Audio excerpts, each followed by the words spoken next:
It's Phil's Pop Culture Podcast. Watching television. A dynamite place to be. Dynamite! Sponsored by Van Deusen Industries, importers and exporters of fine latex products since 1992.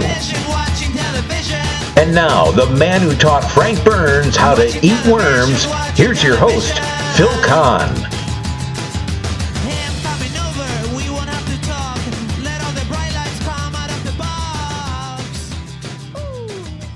And thank you, John Meany, wherever you are. I am indeed Phil Kahn, and believe it or not, it's actually a lie about Frank Burns. He was a worm eater long before I ever met him. Today's guest, David Van Deusen, is a huge Dick Van Dyke Show fan. He maintained a fan website about the show for about 20 years, and even wrote a book on the subject, a compilation of numerous interviews with stars and others involved with the show over the years. In fact, he's such a big fan of the show, Dick Van Dyke himself dubbed him Head Walnut. Now, if you don't get that reference, David will explain, and he'll also share with us many more interesting facts about the show. Let's take a listen to my very entertaining interview with David Van Deusen. Yes, I'm looking for the Head Walnut, please. Well, by cracky, I think you found him. Good one. That's good. How are you tonight, Phil? I'm doing wonderful. How are you doing, David? Thanks so much for being here. It's my pleasure. Okay. Now, obviously, you're one of the world's foremost authorities, or do you consider yourself the foremost authority on the Dick Van Dyke Show? Well, I think I'm certainly one. There's another gentleman on the West Coast named Vince Waldron, who also has a tremendous book out about the Dick Van Dyke Show. And, Vince and I are in frequent contact on things, but I think in our own unique space. Vince wrote a book, and I had my newsletter publication for about 20 years about the show. Yeah, I do want to talk more about the newsletter, but obviously it's a fantastic show, groundbreaking, funny. The acting, the caliber of the talent on the show, the writers, the actors, etc. It's easy to see why it's such a lovable show. But how did you get hooked on the show? What was it about it that made you fall in love with it? Well, I was, just a young kid, born in 1960, with the show debuting in October of 61. I was probably alive during first run, but I'm not sure I remember much of it. So I think I started to grow up on it in syndication. I guess through the years I recognized my passion for music and performing arts, and always was enjoyed the production numbers that the cast did. Van Dyke was a performer himself. Rosemary was in vaudeville. Maury Amsterdam was in vaudeville. They were all very well-seasoned performers, and they would do sketches on the show, but then they would do musical numbers. And I always appreciated them. And, of course, Van Dyke's physical ability, you'd swear he was made of rubber. Absolutely. He could make his body bend and turn and shape and trip over the ottoman. And Dick laughs about it today. He says he can still fall over the ottoman, but it hurts now. He still has those moves. I've seen him dance, and he's in great shape.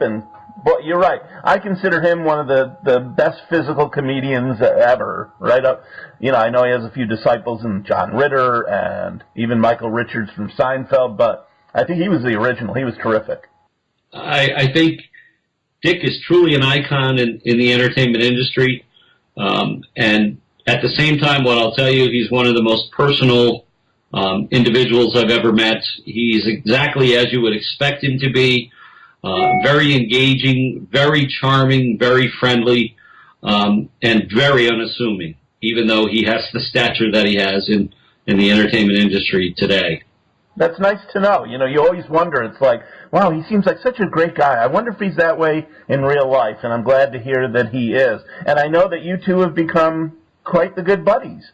Yes, I started a publication about the show in 1995, and through setting up of those interviews and visits to L.A., Dick and I have become friends.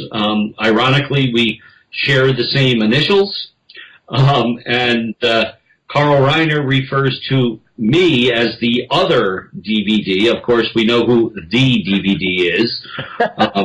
But Dick has been quite a supporter of my publication, in as much as I've also been quite a supporter of, that 5-year legacy of the Dick Van Dyke Show. And I greatly appreciate our continued friendship, to this day. So he is just a great guy and a great friend. So, indeed, and I do want to talk more about your friendship, but again, what in particular was it about the show that hooked you? I know that you said the first thing that hooked you was the musical numbers, but what really made it?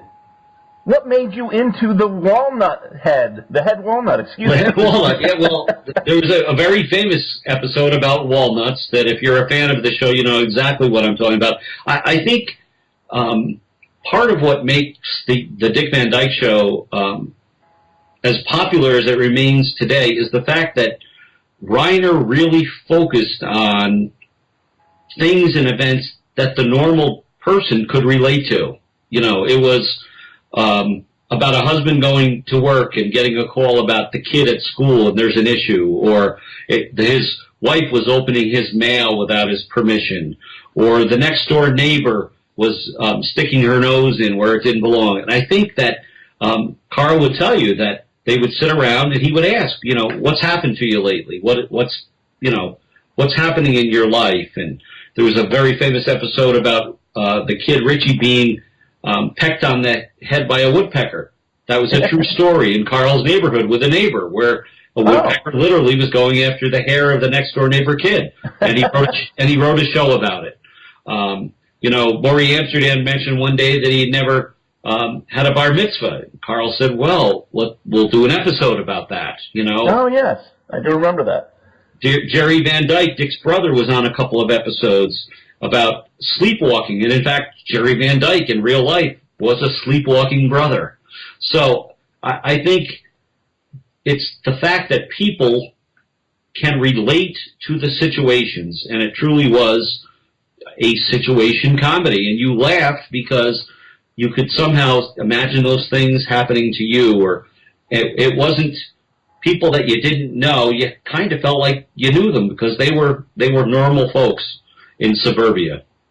Now, did you ever expect, and I can guess the answer, but did you ever expect that you'd fall in love so much with this show that you'd eventually start your own newsletter, and I want you to talk more about the newsletter, but then eventually talk to these people, meet with these people, and actually become members of their family? Yeah, so the quick answer is absolutely not.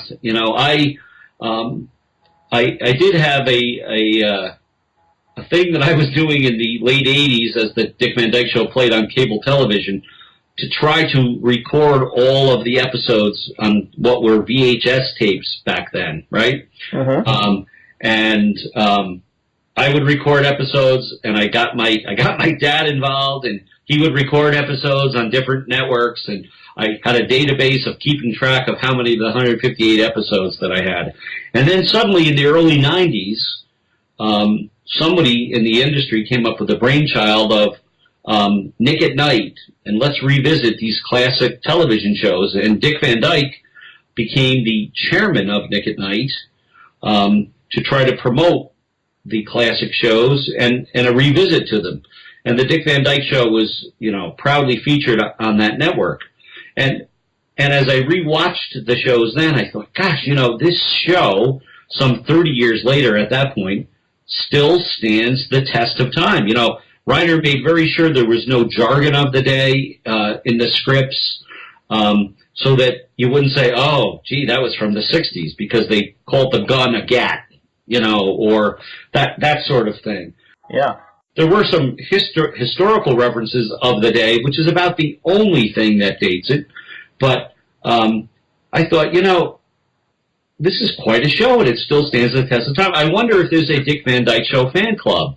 So I did a little poking around, and I sent a letter to the cast and said, thanks for your show. It's great 30 years later. And I discovered there was not a Dick Van Dyke Show fan club, and I thought, I wonder if I could start one. And in fact, my request was declined Really? by Viacom, who owned the licensing rights with Nick at Night, and said, we don't know what we're going to do, so no, you can't do it.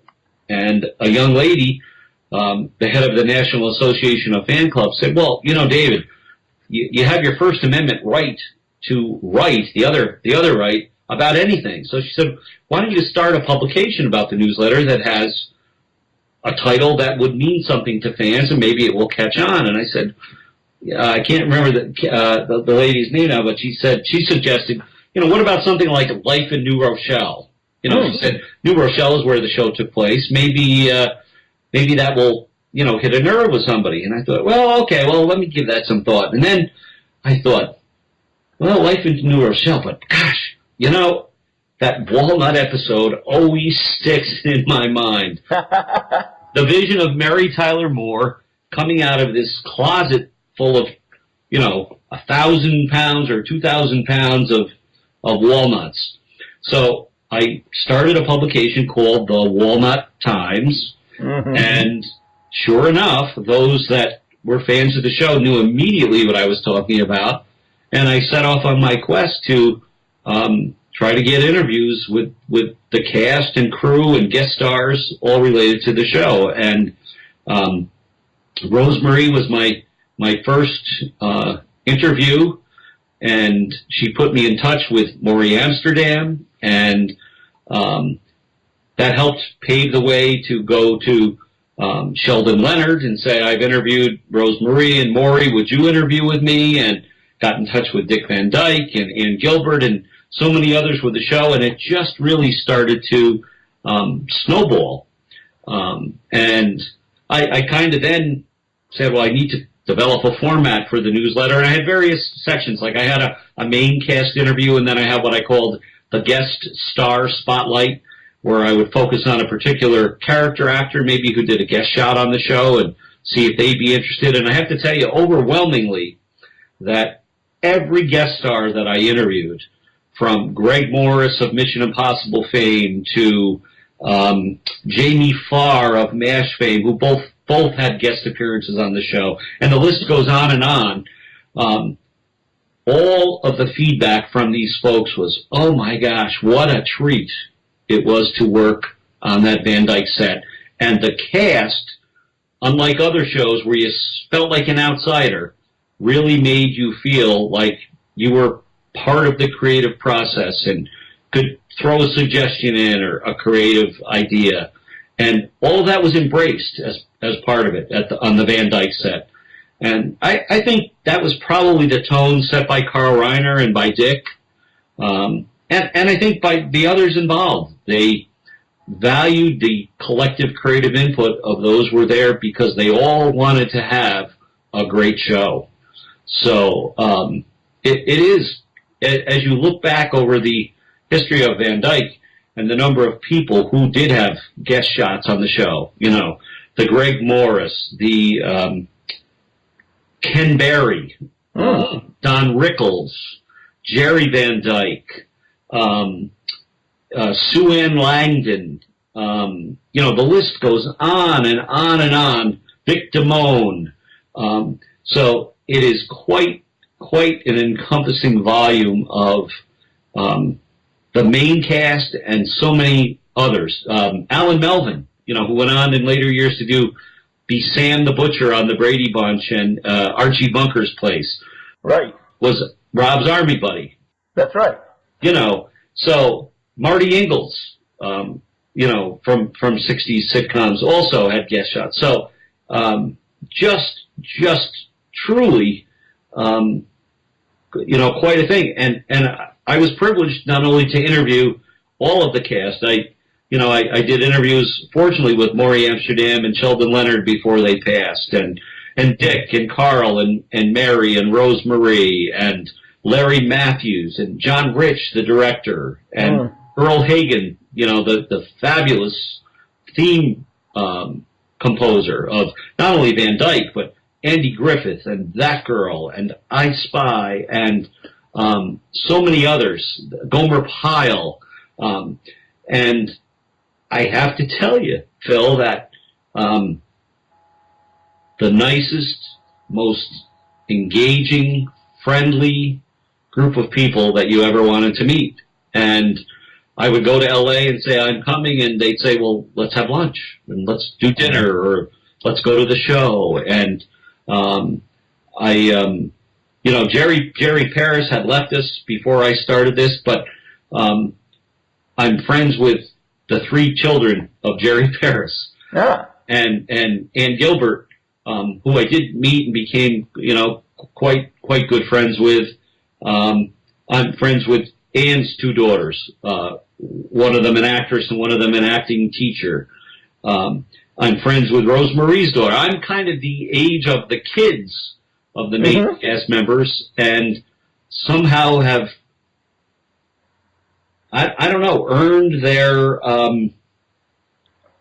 friendships. I guess I don't know how else to put it, but somehow through my passion with the show, and I guess they could see my passion, welcomed me into the closer inner circle to the point where they are friends, and we exchange Christmas cards and Facebook messages and the like, and it's been, from the perspective of a fan, somewhat of a dream come true, but nothing that I ever envisioned out of the gate that it would evolve to what it did. I guess the ultimate realization of that was back in 2004.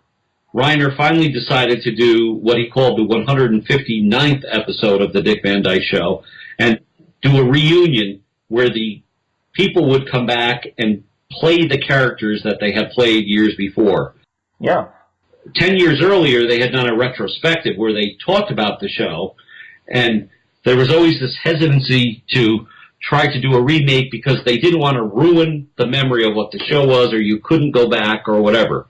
But Reiner decided he was going to do that, and I had a brief conversation with him as they were in rehearsal, and I said, no, Carl, can I come, to this? Yeah. And he said, if you can come and sit and be a fly on the wall, David, and just, you're welcome to watch and observe and whatever else, but it's pretty hectic and pretty busy. And I said, I can do whatever you want me to do, Carl. So I went out there and I sat in the bleachers around this group of people who I didn't know who they were really, but it turns out it was Ann Gilbert's daughters and Bill Idelson's son and Dick Van Dyke's kids and their husbands, and then there was a flashback segment that they wanted to put in the show, and a gentleman working on that somehow learned of me, and he said, well, what do you know about the show? And I said, well,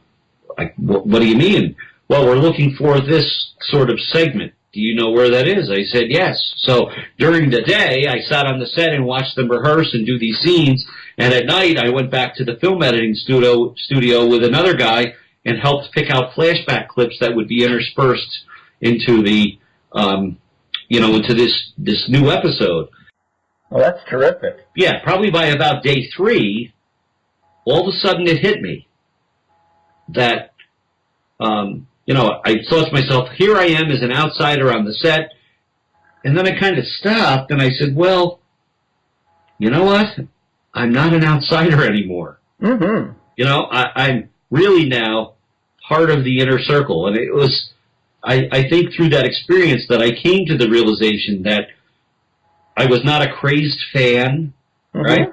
And I wasn't a star stalker, and I had a passion and a genuine appreciation for the show and its people, and they had welcomed me and embraced my publication and the things that I would bring to keeping the show alive. And in some ways, I like to think that the fact that I had my newsletter going might have been the impetus for the show's popularity and the potential of Carl finally deciding to have this reunion show that maybe he wouldn't have done if these other things hadn't been happening on the edges. So absolutely. Now, I know you also wrote a book again connected with that Walnut episode. And by the way, after speaking to you, I think it was last week, to set up this interview, I said, I'm going to go on to Netflix and watch that episode again. I had watched it 100 times, but it had been many years. And oh my God, I knew it was going to be happening, and I'm still rolling on the floor laughing. So funny. But you wrote the book, To Twilo and Beyond, My Walnut Adventure with the Dick Van Dyke Show cast. So I basically decided that I would put together a compilation of the various interviews that I did, but from the perspective of the fan. So in the book, I describe how it is that I came to the genesis of starting the newsletter and how I came up with the name and how it was that I arranged to have that first interview with Rose Marie and how she sent me to Maury. And again, the recollections from a fan's point of view. So I do have the gist of the interviews that I did as part of my publication, but I also give kind of the backstory of how those things came to be. And I included the guest stars interviews that I had done to date, as well as kind of like, the behind the scenes, the John Rich as a director, and Frank Butler, who people don't probably know by name, but they certainly know his voice. He was the voice of the Dick Van Dyke Show. And he was the voice of Leave It to Beaver, and he was the voice of many other television shows of the era. So when that opening credit plays and you hear the Dick Van Dyke Show, well, that's Frank Butler. Oh, now I have to go back and look him up. I'll have to Google him. As a result of that interview, Frank and I became friends. And Frank just passed this year at the age of 99 or 98 or 99. And he and I would Skype about once every month or so. He lived in California, and he and I would have a great time spending an hour over a Skype call, catching up and reminiscing about things, and him telling me about how he went over to the golf course and had lunch with his buddies, and he wanted to know, how my actress daughter was doing and the like. So it was Frank Butler and John Rich and Bud Mullen, who was the film editor, one of the film editors on the show.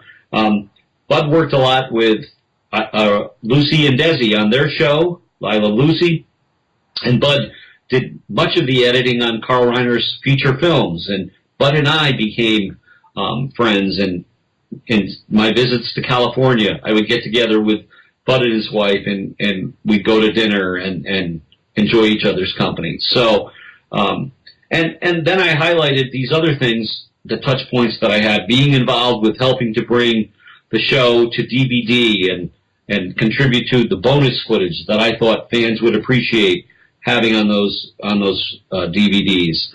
Participating at the TV Land Awards in 2003 that TV Land put on in the first year they awarded the Dick Van Dyke Show, the Legend Award. And the show opened, interestingly, with a medley of television theme songs from the past. And the Brady Bunch kids came out and sang their theme, and Rob Reiner and Sally Struthers sang the opening to All in the Family. And then Dick Van Dyke came out with three young guys in a quartet, and they sang the Dick Van Dyke Show. And you might say, well, they sang the Dick Van Dyke Show. That was always an instrumental. Well, it was only an instrumental when the show aired, but after the show went off the air, Maury Amsterdam wrote words to the Dick Van Dyke Show theme. I think I had heard that story. I think I saw some recording where Dick is singing, adds words to those, to the melody, and he said Maury Amsterdam wrote it, and it was terrific. Correct. So a quartet of Dick and three guys come out and they sing the Dick Van Dyke Show theme. Awesome. Interestingly, Dave Van Deusen wrote Dick's vocal arrangement that they sang on that television show. Really? It was as a gift for Dick for his 75th birthday. Aww. And I approached Earl Hagen, who I do, and said, Earl, Dick wants to start a barbershop quartet. He said he does. I said, yes, he does. I said, for his birthday, would you possibly give me permission to write a barbershop quartet arrangement of this song? And Earl said, well, I will, but under one condition. And I thought, oh, what's this? There we go. Right? Yeah. And Earl said, when you're done, send me a copy. I want to see what you did with my song.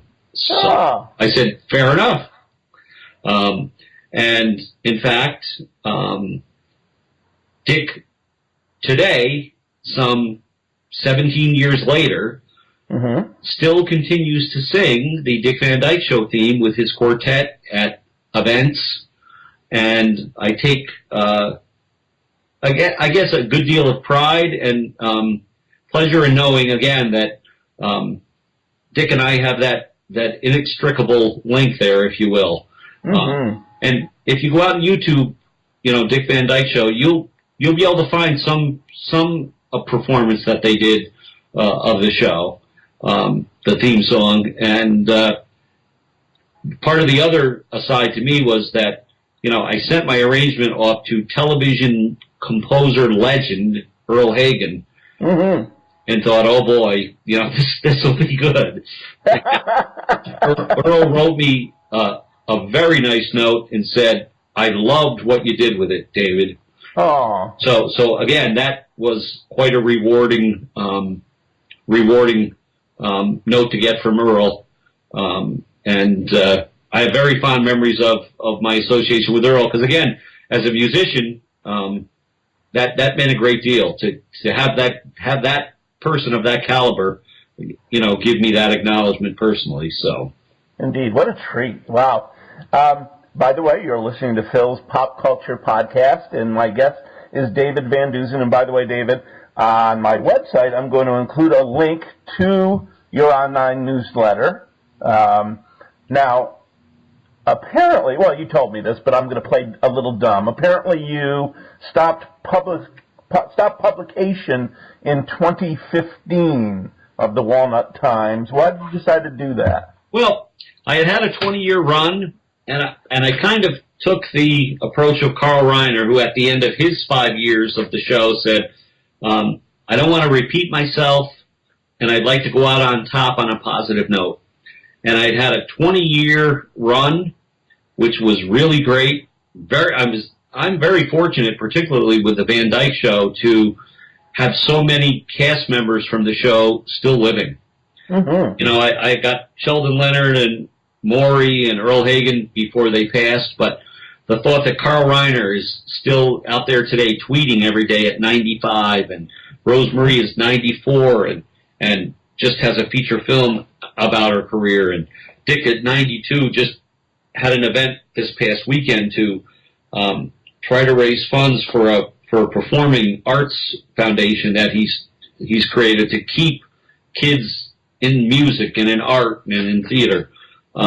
So I just decided that I had kind of reached the point where I had gotten all the interviews I could possibly left for those folks that were still living. Yep. And I thought I had reached the pinnacle of things, and I decided that I wanted to go out while the cast was still here with us, and not have to have a final issue that was lamenting on the passing of Dick Van Dyke or Carl or someone else from the show. So I decided to do it there, and fans miss it, but I still keep my website alive, so it still has a presence there, and I still have touch points with the cast, and I'm still in touch, so it's not totally gone, so to speak. I understand. So, folks, if you're listening, you can visit the other page on my website that says Visit My Friends, and I've got a link to David's website. Now, you briefly touched on Rose Marie and the fact that there's a feature film. There's a documentary that was done, and I heard it is fantastic. They did a really top-notch job. Sure, that's easy to say.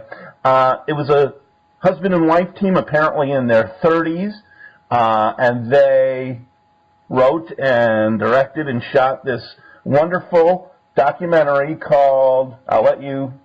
Yes, Jason and Christina Wise did what's called Wait for Your Laugh.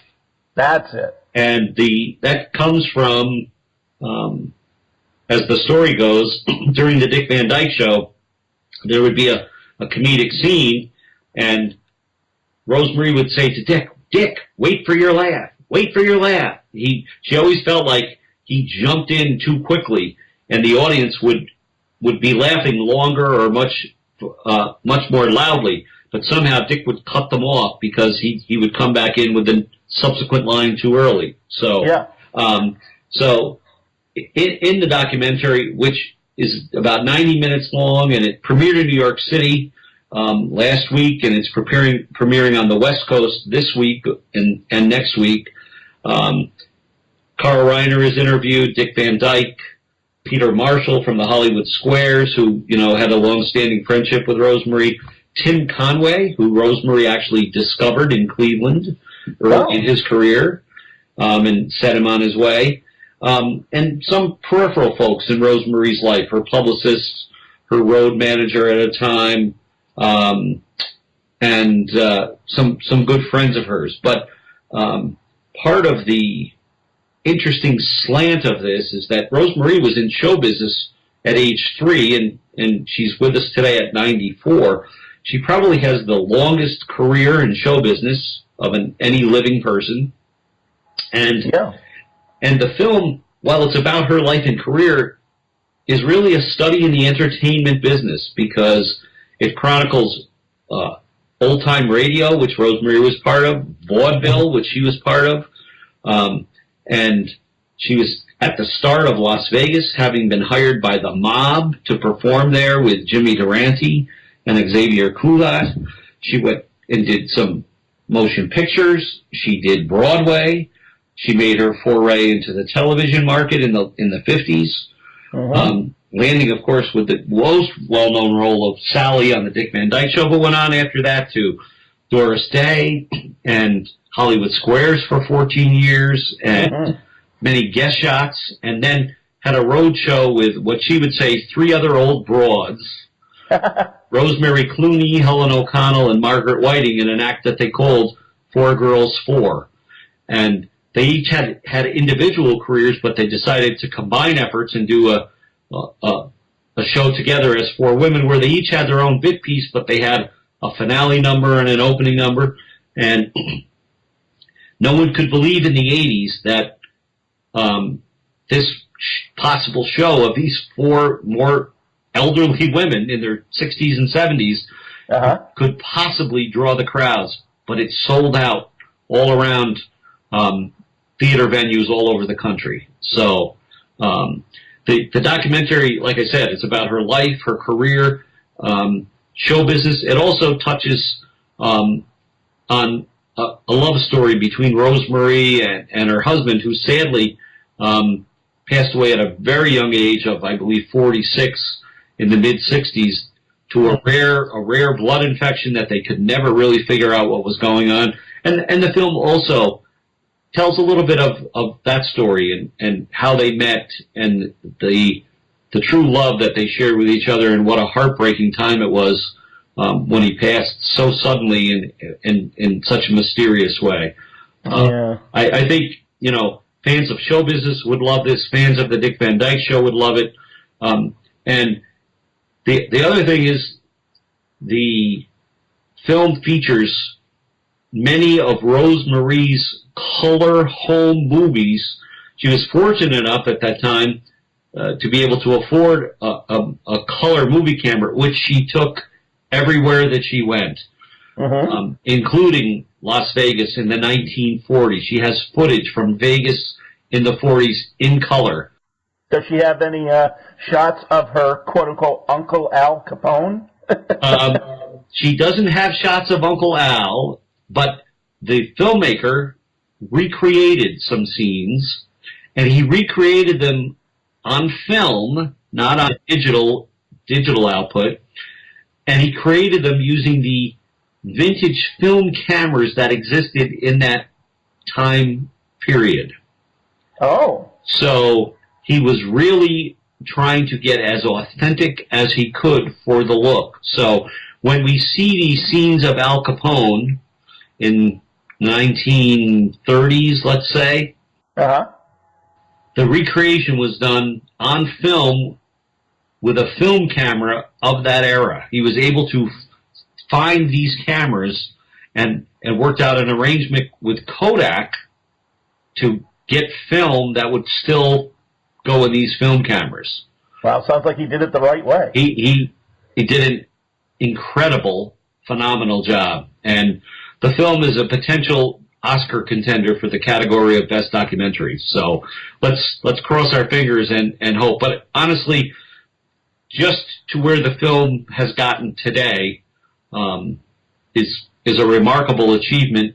And one of the best asides of that is that Rosemary's still alive to hear the reviews from New York Times and the New Yorker magazine and Huffington Post and so many. So fans should go out and just query, wait for your laugh, reviews, and see what the critics are saying about it. And it's been nothing but positive, stellar reviews of this film. So I'd like you to tell me a little bit more about the home movies, where you had a chance to actually view them and see for the first time scenes you'd only seen in black and white. All of a sudden, oh my God, it's in color. And you actually had a role that you played behind the scenes and pulling some stuff together. Why don't you talk about that a little bit? Among the footage that she had in her archives was she had her film camera on the set of the Dick Van Dyke Show, which, of course, the Van Dyke Show was black and white. And that's how, if you talk about it, maybe you picture Rob coming in the front door, but it's around that black and white ottoman, right? Right. So she had probably about 40 to 45 to 50 minutes of color footage behind the scenes, shot from the bleachers during rehearsal by her husband. And the filmmaker, Jason, asked me, based upon my expertise, if I could watch the footage and identify, what episodes they were. Was it possible to do it? So, you asked the right guy. Yes, it was me.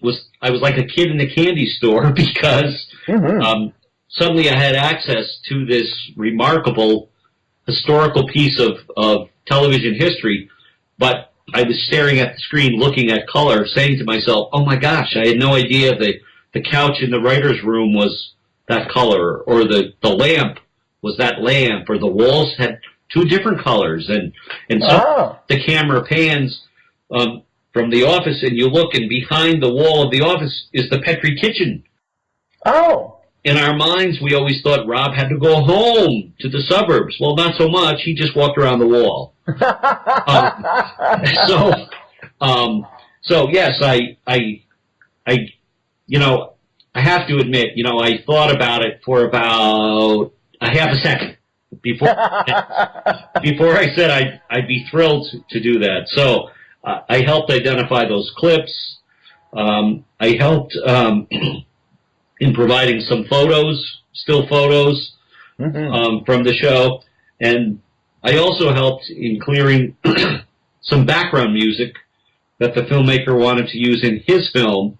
But it was film music that had been composed by Earl Hagen in the background of one of the episodes, which featured Sally and a romantic relationship. So Rosemary is a dear friend. The fact that the filmmaker trusted my involvement and my input was very nice, and I was thrilled to be just a small part of this bigger, broader film, which again is truly remarkable.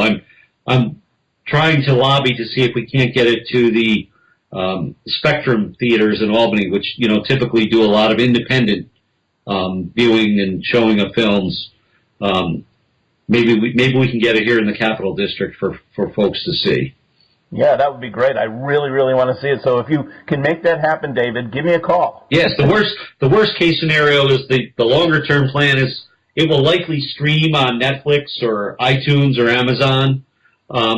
Eventually, there's also the plan, probably in the 2018 year, to also release probably a Blu-ray of the film. And the biggest boon there will be the bonus materials, the bonus footage, because the Wait for Your Laugh film was only 90 minutes, about 1 minute for every year of her life, but there's much more that fans are anxious to see and hear and whatever. I mean, not only did she have these films, but she saved items, what I guess most of us would think of as trivial items or things, but telegrams and letters and photographs and matchbooks from hotels that she performed at, and just the amount of material and things that she had that contribute. When she used to call Maury Amsterdam on the telephone, she'd call Maury. He wrote a lot of her material, and she'd say, I need a new joke. And Maury would rattle off 1, 2, 3 jokes. She almost always recorded those conversations so that they didn't lose. They didn't have a joke and then they forgot it or whatever. Yeah. So she has couple of cases of cassette tapes of phone conversations between her and Maury and her and Rosemary Clooney and her and Doris Day and one of the other things she always did was whenever she had an appearance on a sitcom or a show, she would always, I think as part of her contract, request a print of the show. So one of the cans of film they found was an appearance of her on The Tonight Show with Johnny Carson. That the Johnny Carson people did not have a print of, did not have a copy. Oh, my goodness. Because it had been destroyed along the way somehow. So the Carson people were thrilled to get another episode for their collection, and we get to see Johnny and Rosemarie in an appearance of her on the show. Actually, it's very poignant because she made the appearance in the midst of her husband's terrible illness. And she really did not want to go. And Johnny called and said, I can't get anybody, Ro. You've got to come. And she said, what do you mean you can't get anybody? Everybody's dying to get on the Tonight Show. He said, I can't get anybody. So over to the show she went, and she chatted, and she did a little bit and some comedy. And as they portrayed in the film, after she was done, Johnny reached over and gave her a hug and a kiss, and he said, do you feel better? Did I give you a little break from being so down? I wanted to, try to have you not think about the situation for a little bit to give you a break. So, again, a poignant story of entertainment, a remarkable career of her and her personal life, and a love story as well, all wound into a remarkable 90-minute film. Yeah, I can't wait to see it. And I know you actually participated, I believe, this past weekend in a panel discussion at one of the premiere events in New York City. I did. The film was shown at a couple different theaters in New York City, and where we could, we tried to have a question and answer period after the film. So just to spur some more interest and answer questions of folks that were attending. So it ranged in the gamut. The filmmakers typically participated. Rosemarie's daughter was in town to participate. Margaret Whiting's daughter was also in town. Peter Marshall from the Hollywood Squares was there. And others from the industry who wanted to embrace and support the film. Dick Cavett participated one night. B.B. Newirth participated another night. And on one afternoon, they decided they wanted to have the Q&A be focused on the Dick Van Dyke Show. So the director asked if I would participate with him on a panel. And I did, and I inquired if they'd be interested in having Bill Persky, one of the writers, producers from the show, if he was available, and they jumped at the chance, and Bill was more than happy to participate. So we had a fun afternoon viewing the film and then talking about the specific slice of the Dick Van Dyke Show as it related to the film. And Bill said he had spoken both to Carl and to Dick, and they said, Bill, you gotta go see the film. It's quite a film. So what a treat and what an honor as well. Boy, you've lived a charmed life, David Van Deusen. I still have my sense of humor and my thumbs as well, Phil. I don't know if you remember that line from the episode the other night, but if you come in contact with the contaminated walnuts, you lose your sense of humor and your thumbs. I've managed to stay away from those particles of absorbitron from the planet Twilo and keep my sense of humor. So. Well, David, believe me, I could go on and on and on. I've got about 100 more questions sitting on here, but what I think I'll do is I'd love to have you back on if you're willing. Yeah, let's do that. We can have a multi-part segment. See how long it takes you to get sick of me. So I don't think I ever could. As I said, I'm only touching the surface of what I wanted to discuss with you. But this has been a lot of fun. I'm hoping that my podcast here will kind of take off and snowball the way that the Walnut Times did for you. So we'll see if that happens. Maybe you can connect me with Rosemary or Dick, and I can have them on, and we'll go from there. Yeah, we'll see what we can do. It's it's interesting. You'd like to think that at 95 and 94 and 92, they're not too busy, so that would be something easily arranged. But schedules are as busy as ever. It's quite an unbelievable feat. And I'd have to say to you, I think that laughter keeps us young. So if I've learned anything here is a line that Maury Amsterdam had was, start off each day with a joke, and everything will be okie doke. That's a great way to end this segment. David Van Deusen, thank you so much. This has been a lot of fun. Once again, folks, you can visit my website for a link to David's website. And Mr. Head Walnut, if I may call you such, thank you so much for being here. We'll talk again soon. My pleasure, Phil. Thank you very much. I'd like to thank today's guest, David Van Deusen. David, as the quote-unquote other DVD, you've certainly earned your stripes and are very deserving of being a member of the Dick Van Dyke Show family. Watching television. We hope you've had a dynamite time listening to this edition of Phil's Pop Culture Podcast. Join us again next time for another stroll down memory lane. Until then, let's be careful out there. Watching television. Watching television.